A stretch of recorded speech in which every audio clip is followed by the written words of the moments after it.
Thank you. And to everyone during roll call who said they were, where do I go here? They are here alone. You're not. Come on, look at all of you guys. This is so great to be back in person. Nobody here today is here alone. You're with your peeps. So, so here we go. This is a little bit of an update about what FOLA's been doing since the last plenary. We've been busy with submissions. We've got 2 on the way, which one of them is coming due very, very soon, like Monday, I believe. And I think we're doing one for the Ontario New Homes Warranties Plan Act. And mandatory succession planning, which you'll hear a little bit more from Diana Miles later today about that because consultations are open until the 30th. These are hyperlinked, so you'll hear more about them with our committee updates, the issues specifically.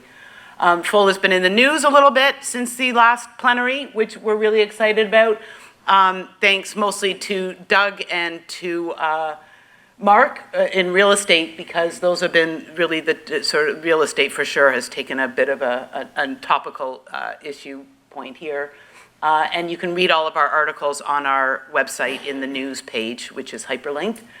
And this presentation is online on the plenary page, just in case you want to refer to it later.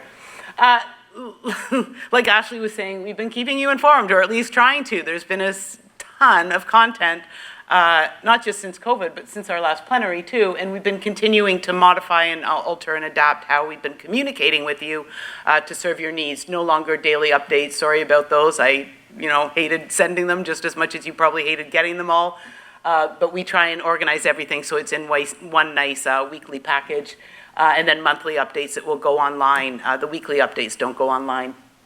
They're not really taken, I don't really take a lot of time to proofread, so you might see some spelling errors in them.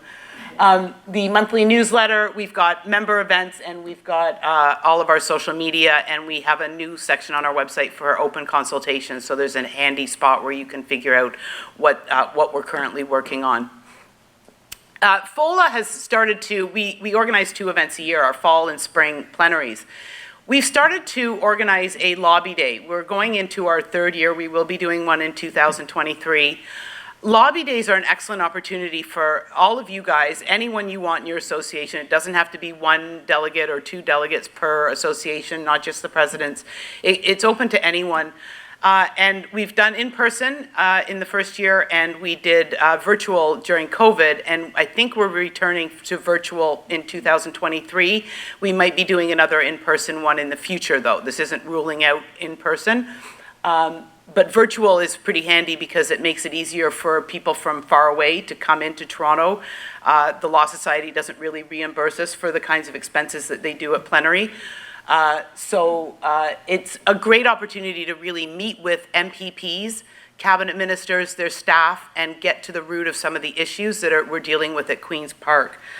You can see a picture, oh, I pressed the wrong button here, of when we did it in person. We had a lunch with the Attorney General, and we did a big town hall session with the critic, the NDP critic for the Attorney General, and individual meetings that get set up between a Law Association member and their local MPP, and a bunch of meetings with staff on various issues. And we alert the media, so we generated quite a bit of media hits from those. These are a list of some of the items that we did, and we prep everyone ahead of time. So as soon as we've got the registration list done, we'll do virtual. I think the virtual preps will continue. Zoom meetings with each individual group that will be meeting with one of their staff or MPPs to go over what they will say, who's going to be taking the lead in that meeting, just to prep everyone. So there's a ton of work that goes into these. So if you've never been to Queen's Park or never talked to a member of provincial parliament before, we help you. We walk you through everything that will be done. And I really encourage you, when we start putting out information about the Lobby Day in 2023, to share this information with your members, because we do want more and more people, and we can accommodate quite a few people on a Zoom meeting, especially much more than in a person meeting.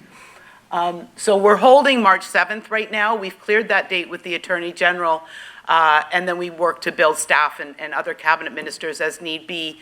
We may add a federal component this year, and there's some logistical issues around that. So the date is not set in stone. Closer to the end of December, early January, things start to get get moving, and it ramps up pretty quickly in terms of how we get the ball rolling. Schedules are a little hard to pin down this early in the game for the politicians. That's why it's up in the air. Our Learn Action Center. So as you are aware, a lot of stuff has been going on with Learn funding and Learn cuts and venture awareness about the value that the law libraries bring to all of you. So we created an action center where it's a one-stop shop where you can go, and we've got resources when we're in the middle of an awareness campaign that you can click on to fire off a letter to a bencher, get their emails. We've got their emails up there. Sort of scripting as to what we're doing, talking points. And they really worked. We got our funding reinstalled in 2022. And then this year, a huge success. There was an actual separate vote at convocation this past October, last month, about Learn funding, and every single bencher supported Learn funding except for one, and that was Lipa, and she was a paralegal. She's a paralegal. So, and she abstained. She didn't vote no, she just abstained. So pretty good success rate on that.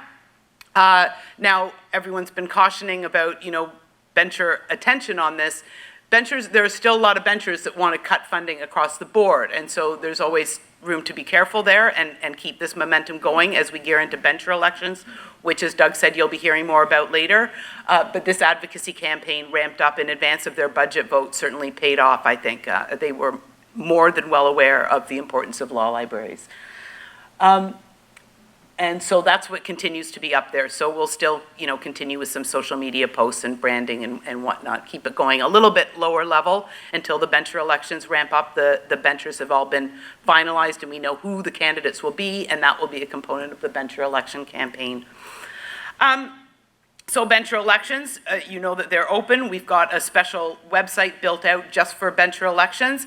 This site will be built out as the campaigns unfold. So right now we've got information on how to run, how to file your papers, the video that you need to watch, a little tip sheet on what to expect as a life of a bencher, and how you need to run, how to run an effective campaign. And we'll be building that out a little bit more with candidate profiles, how to reach the candidates to ask some questions, and then how to vote as soon as the deadline for filing your candidate nomination forms are in. So that'll not flip over, but we'll flip over. We'll take the information away of the deadline to become a candidate and flip that over there. So we're excited about that. We hope that will be a very dynamic hub. Mental health continues to be a big issue for you guys. For me too. And while we don't have a specific topic on mental health at this plenary this time, we do have a lot of resources on our, and we've brought in Beth Beattie to speak for us before. She's really good and has a lot of, she is willing to travel to any law association to speak to your association. So if you want to hit her up, I think we've got contact email maybe on our website, but if we don't, just shoot me an email. I can do that on your behalf. But we want to make sure that is still there for you. Bell Let's Talk, we ramp up an awareness campaign about mental health and lawyers, the legal profession, and we leverage the hashtag that gets popular around Bell Let's Talk, the Bell Let's Talk hashtag. And so we use that on Twitter to get the word out about mental health resources for lawyers and the people in the legal profession in and around the month of January. So it goes all month long. And we'll be doing that again this year. Last I checked for the Bell Let's Talk campaign for 2023, it hadn't been announced yet. They haven't announced their date, but it's usually around fall or January. Access to Justice Week. FOLA took part in hosting a panel discussion, a virtual one this year with the Law Society. We get a lot of help from the Law Society to host our panel, so we're grateful to them for doing that and allowing us to participate in this. We had 49 viewers this time to come in. I think there were about 109 registrants, so we wanted a little bit higher numbers, but we got some good ones and great questions, mostly on family employment law, and we had paralegals and landlord-tenant. So we'll be doing that again as long as the Law Society wants us to be a part of the Access to Justice Week. We are more than happy to play a role on that. We find it very rewarding both for us, for the lawyers that get involved on our side, and for the people that come. Ontario's Not-for-Profit Act, you're going to have a chance to get to go to a session tomorrow in one of the breakout rooms. I think you've all, the ones who want to go to this one can. So I won't go into this too much, but we do have resources on our website about this Not-for-Profit Act because it's affecting all of your associations that are registered as not-for-profits. You'll have to adapt to new legislation, and the time limit is coming in 2023. You've had a 3-year window. And there are really good resources on our website for you to be able to, get a handle on that. We have gotten into an agreement, it hasn't been rolled out yet, by Lead Marvels, and what they're going to do is create a bit of a knowledge hub. So they curate content from sponsors that pay per click. So it'll be somewhere on our website that will host news, information that people might want to read, and if they don't read, they don't click. But it's a revenue generating opportunity for FOLA. So when we roll it out, you'll be aware of it, but I wanted to give you a little teaser about that because we're excited to see how it works. It may not work, and we may get, the sponsors won't be interested because they're not getting the clicks, and it will die out as a partnership. But I think it's a great opportunity. We're looking out there, just like you guys all are, for non-dues revenue. And this is a way, other than sponsorship, that we might be able to bring more money into FOLA and to give you guys content that we think you'll want. And we'll know, and the system is AI smarter than me, so it'll know what you guys are clicking on and give you more of what you want and less of what you don't want. So we're hoping that will be fruitful. Our annual awards, we're going to have later on today an awards presentation, a mini one, a little bit of a teaser for our 2022 awards. But as a reminder now, you can get nominations in early for 2023. We'll be doing this again next year. So you've got a year's warning, get the nominations in early. I'm open to those. Membership rewards, I continue to be open, and anyone on our board is, for any suggestions you guys have as little perks of belonging to a local law association. So these member rewards, we've got a member rewards section on our website, and we rotate the feature one of the month every so often. And use them, because we might lose them if you don't use them. So we want to make sure that we're getting value, that this is worthwhile for these companies to partner with us, and we want to give you value. So if you think of something, if you're talking to someone, a colleague, like a friend in another association, like let's say the Ontario Dental Association, Medical Association, and they have a perk that we don't have, let me know, and I will chase them down. I'm more than happy to get more and more benefits to you guys. You might get an email saying, I tried them, I wasn't successful. We've tried a lot more than we have, and we're not successful because we don't have a centralized membership database, and so that plays a bit of a different role. But the worst that's going to happen is I'll try and we'll get a no, right? So you might as well throw me your ideas and we'll do our best to get them. These are examples of what we have up there. Some of you in the room are familiar with NABI. It's the National Association of Bar Executives, but there's a sister organization, the Bar Presidents, for you guys. I do the executive one. And Doug, this year, we were both in Chicago for the joint session, these meetings. And they're great meetings. You come back with a wealth of ideas about what other law associations are dealing with in terms of struggles, successes, whatnot. And the majority of the association, it is an American organization. There are some other people. Rebecca's been to a few, and I think Joan from TLA has been to a few of these meetings. I find them very valuable. The American associations are struggling with the exact same things you are: membership engagement, post-COVID, dues, people leaving the association and not necessarily returning or getting back engaged, and non-dues revenue, so sponsorships, all these kinds of things, exact same. So you may think, oh, America, it's all different. Well, when it comes to law associations, especially the smaller ones in the States, because they've got county ones, some of the bigger ones like San Diego, they've got like 10, 20,000 members. Well, we can't, their issues are a bit different than ours.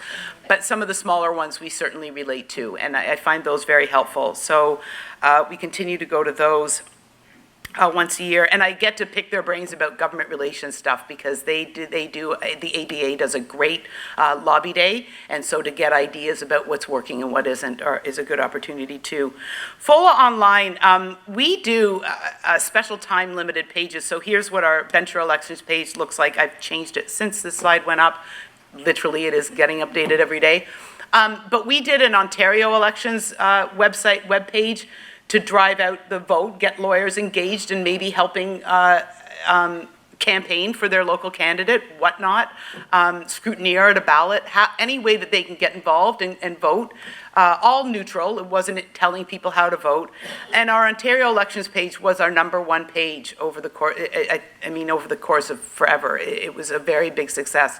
So getting people interested in something that is front page news all the time is a great way to be driving traffic to our website. So we were happy with that. So these are time-limited pages, and we do those from time to time. And you do get notice of them in our newsletter. Speaking of the website, FOLA has done a logo redesign. I don't know if you've noticed that in some of our materials, like the menu last night at dinner, some of the letterhead that's been going out. It's sort of a slow teaser. So it's the logo, the branding has all been changed. You can see we haven't done the banners yet. Those will be done at some point. And a website redesign is underway. So we will be doing a brand new website, a little bit tidied up. It's a little bit messy. Some say it's a bit hard to navigate, and so that the branding all matches and is consistent. So we're really excited about that. That's a big project that we're undertaking, and we have retained the services of someone who's a professional at this. It's not my crafting and coming up with the logo. It's someone who really is a professional and gave us a lot of different things to look at. So I think we're happy with the new logo. I'd love to hear what you guys think throughout the conference. I put some Google Analytics up, which you guys can take a look at in the report later. Spike again, you can clearly see that during the beginning of COVID, and we're sort of back down to normal. We have our Twitter is our #1 driver from our social media feed back to the website. We're on Facebook and we're on LinkedIn too, but Twitter is by far the biggest one. You can see in the analytics, the Google Analytics, that big bar at the top is the Ontario election. So it really it's noticeable how frequently that's trafficked to. Social media feed, who's following us, lifetime views on YouTube. And Doug said last night that Joe Groya was, until he was #1 until he was booted off from the case lines. Case lines, If you're not already using it for some strange reason in the OCJ, because your judge or your courts aren't really implementing or making you do it yet, I'm being told on my sector call updates by the OCJ staff that it's going to, it's not going away. So get used to it.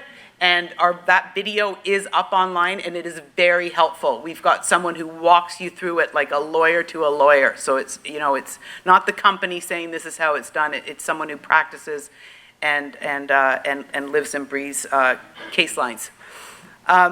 Newsletter. If you're not subscribed, please subscribe. And encourage your members to subscribe. It is a great way of getting news and information, and you don't even have to be a member of FOLA to subscribe to it. You just go onto our website and hit subscribe, and you're good to go. And we want lots of people reading it. And your content. So we are happy to promote your events in your local area. We're happy to promote any news, any time you guys are in the news, if you're ever in the news, any updates you want, we can put that on our website too and tweet that out and amplify your voice. So we're more than happy to do that. Just give me the content and it goes up. Thank you. This event would not happen without our sponsors, so I just want to give them a special shout out. You'll be hearing from Law Pro at a talk later today.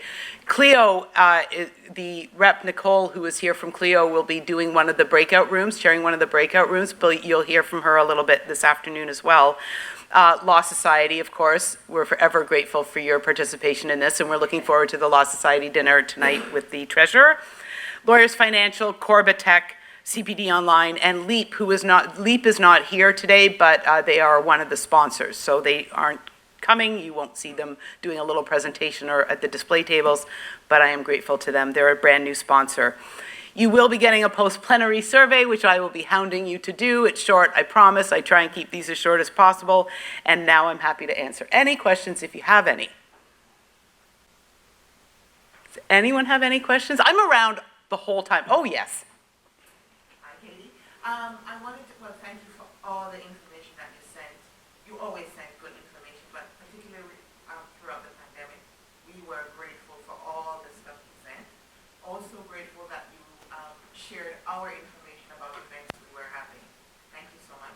I wanted to ask which one of the member, the member discounts, which ones do you find are used the most? I've just been emailing back and forth with Hilton. So Hilton's a tough one to say. I know it's valued because I get asked for the code a lot. But because we just partnered with them right before COVID and then COVID hit, that became a little bit of a problem. It went obviously way down. So I'll be looking for that one next year. I think it's the most valued. I don't think necessarily, I can't say it's the most used. Enterprise, I would probably say, is the most used. Yeah, the car rental.